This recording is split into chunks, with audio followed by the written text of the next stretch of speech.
Something I feel like a lot of people do is complain, and it's natural. It's a form of catharsis. It's a way to get things off your chest. It's sometimes a way to criticize things and be, critical.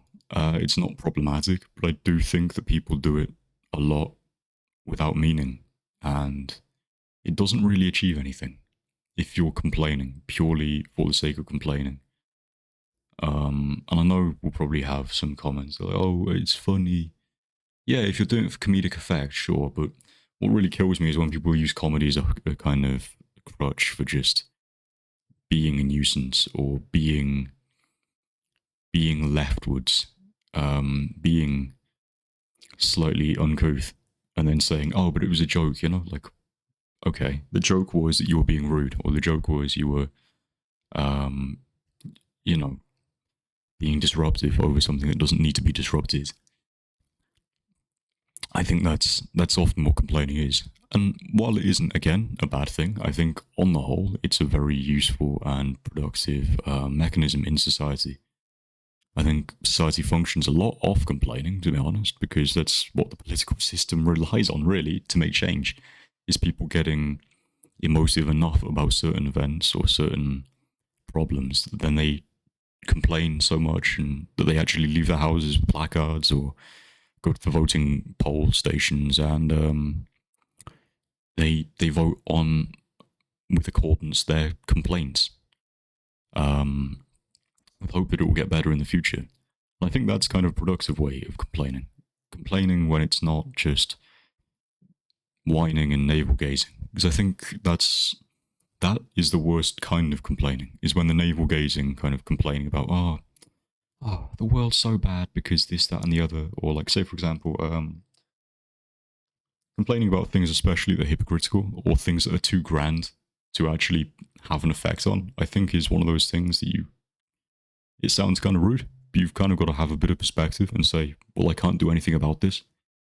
You've kind of just got to seize it by the balls and say, it is what it is, and just move on. Especially when it comes to navel gazing, like, you can make yourself feel infinitely worse by just complaining about things you don't need to. And this is coming from, so I am incredibly negative, right? Outrageously so. But internalize that. Like, keep it for yourself to an extent. And if you are going to express it to other people, express it in a way that isn't entirely negative. Express it in a way that is more constructive or more conversationally astute, rather than just saying, "Oh, that's crap," or "I don't like that." Explain why you don't like it. Maybe give an actual genuine critique. When people just express negativity for the sake of negativity, it doesn't bode well for anyone. It doesn't do anything. Mechanically, it's useful. You're putting out negativity. What? Now, if you're putting out negativity or critiques or something along the kind of more left side, it's not positive necessarily. It's not sunshine and rainbows. And let's face it, the world isn't like that. So it's unrealistic to expect that. But if you are going to express something more left, do so in a way where it's actually critical rather than negative. See, I'm going to explain what I mean by that, because that sounds a bit kind of synonymous, doesn't it? Critical and negative. Critical, from the definition we're using in this video, is criticizing something, i.e., suggesting improvements that can occur through change about something like a behavior or a mechanism or a function, right? Versus negativity, which is just saying that was bad. For example, like you're talking to a dog, right? And you say bad dog, right? Because you can't really articulate. You're not going to stand there and articulate to a dog. I think you doing a poo in the kitchen is bad because it's unclean. I have to clean it up and it's going to make the room smell bad, right? You're not going to articulate that to a dog. But that's essentially what you're devaluing people to when you're just complaining to them. You're not giving them the insight of why you think it's bad. You're not giving them the insight into what's wrong with that thing, why it's so bad. And then they can make their own rational judgment, saying, well, no, maybe I disagree with you. Maybe I think that actually, say, for example, someone's criticized you and said,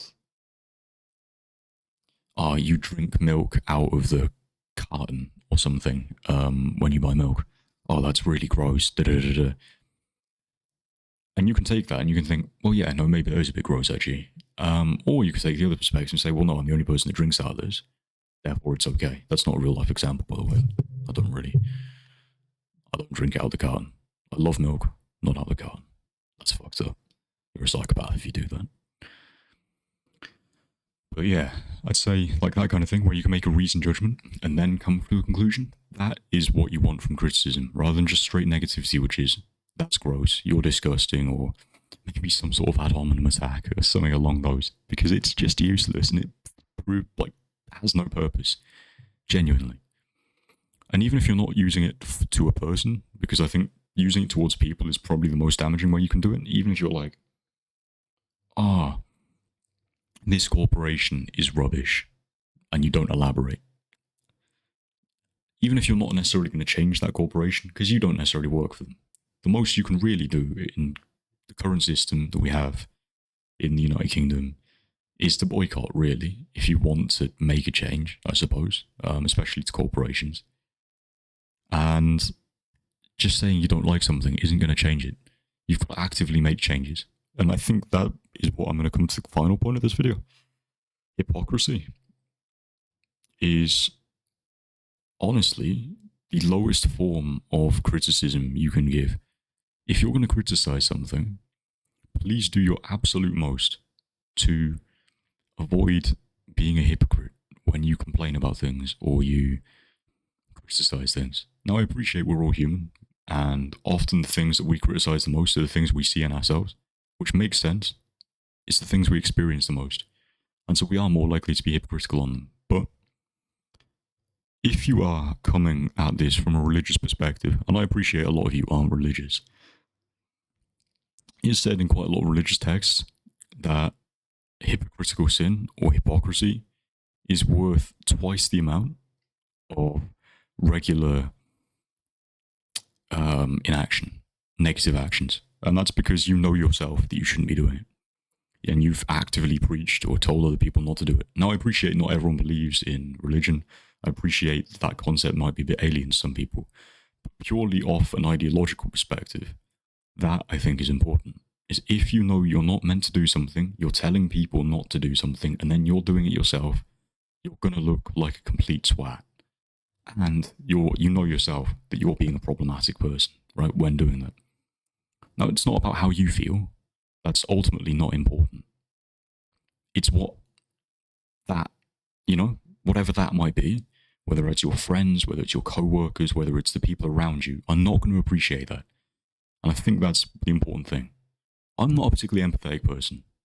That's something I struggle with quite severely because I'm schizophrenic, and I just kind of find externality a quite difficult concept to grasp.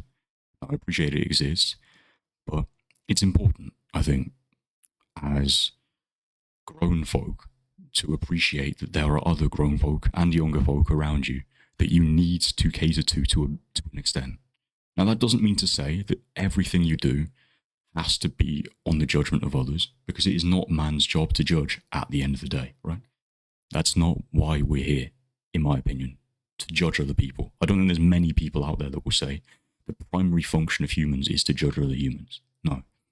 But in order to be a better person, I think avoiding hypocrisy and trying to act in accordance, at least to some extent, with the society that you're in, whatever that might be or mean to you, that is what you should be trying to do to an extent. I'm not saying be an android. I'm not saying be like everyone else. No. That would be bad advice. And quite frankly, no one really wants to be like the next person or the next person. You'll take areas of people that you appreciate and you'll kind of glue it together and bring your own essence too.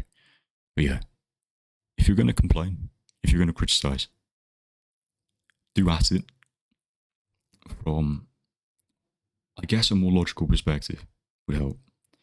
That's not to say you can't be emotional when complaining. That's absolutely fine too. But you need to express, and I think this is the important part, you need to express why you don't like things. That way you can make a change. or not make a change and just accept the fact that this is a problem. And then you can think, what can I do about that? How can I avoid this? And that is a small part of how you'll get happier in this very strange world. Anyway, it's a rant and a half. Thanks for watching. I'll see you around.